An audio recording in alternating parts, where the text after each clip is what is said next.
There are very few great forests left in the world.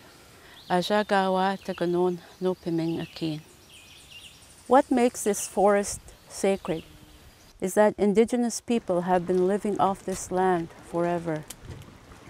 Wekonenonji kitenda gokoaki. Iganish nabek kagi pionjip matizwat omaking amerizionje. We call this the land that gives life, or Pimachuinaki. We know that birds, the fish, the animals, the water, the trees, and the clean air gives us life. Pimachuinaki jishnikatamen. Our elders remind us that the Creator made this land, and they expect us to look after it for our children and children around the world. We got those trappers together, and each trapper outlined their trap line. Yeah. So that's how they started it. The trappers came together first and talked about, well, they had concerns about development because they didn't want this area developed. You always wish you could, your children will be able to use it the same way you did, eh? Yeah.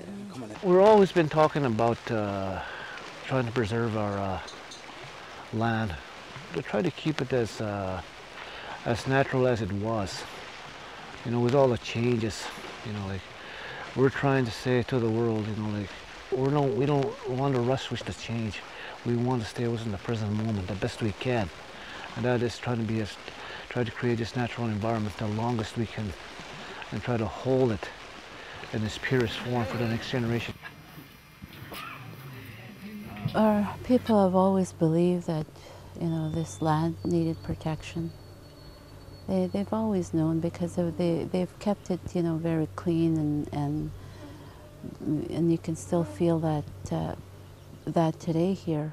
As I sit here, I feel the fresh air, the clean water, you know, the trees and the life that's just around here. And I think to understand that, you have to be here. And that was the teaching of our elders, you know, that I'm sure that's what they felt, and probably more. When there was a proposed development coming through our community, they were very concerned because that will change our way of life even more. I don't think it was going to be for the better, because, you know, you don't really gain anything when you destroy your environment. The Poplar River and Little Grand, Pongassi, Bekanchikam came together. First they started looking at options. We want to be able to continue on doing what we used to do in this land, as it has always been for generation and generation of time.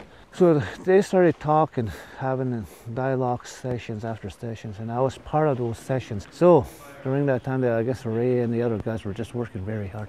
What is the best possible way that we can, without even infringing the people's rights? And I think that's one of the things, was trying to get that heritage site. So the communities got together and decided to look into getting this area designated as a World Heritage Site. So I'm really happy they did, because I think it's a very exciting project. And for them to believe that, you know, we do have something very beautiful here and very worthwhile preserving. Good afternoon, everyone. My name is Gord Jones. I have the privilege of trying to help work on this project that we call the Pimachuinaki World Heritage Project. So the work began with meetings and getting the information that's needed to start with a nomination process. So there were people that were hired to gather information and to put this nomination package together. Planning for that World Heritage nomination, it's a land management plan, a huge one, that includes our neighbors to the east here, Little Grand and Pongassi, Bekanchikam. I think Bloodvein is involved also. And the two parks, the two provincial governments, Manitoba and Ontario. We have a nomination going towards UNESCO, which is comprised of the traditional areas of First Nations and provincial parks in eastern Manitoba and northwestern Ontario that deserves protection, that deserves recognition of the leadership and the people who live there, who deserve some economic opportunities, who I think will earn the designation that we seek. It's a First Nations-led project, and the two provincial governments, the Ontario and the Manitoba government. I mean, that's a history in itself. I don't think that has ever happened anywhere else. We got a good partnership with Ontario and Manitoba also. They've supported us in our land use planning. Everything that we do in the nomination document has to tie into, to network, to tie in around those outstanding universal values. The research demonstrates that Pimachiwanaki is a living cultural landscape that has undergone an evolutionary process over at least 6,000 years. By bringing these people together, I think that gives us that chance to be able to prove to the rest of the world that we can, people can actually work together to find solutions in what they believe is a right thing to do, which is to protect this pristine wilderness and the people that live there. The very important thing was to preserve the land and all its plants, trees, and the air. So in that way we'll always see a better tomorrow and a better tomorrow.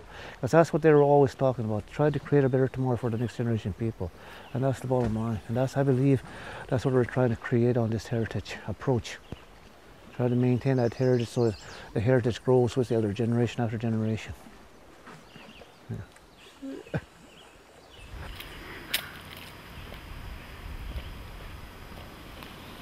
You can see a long ways from here.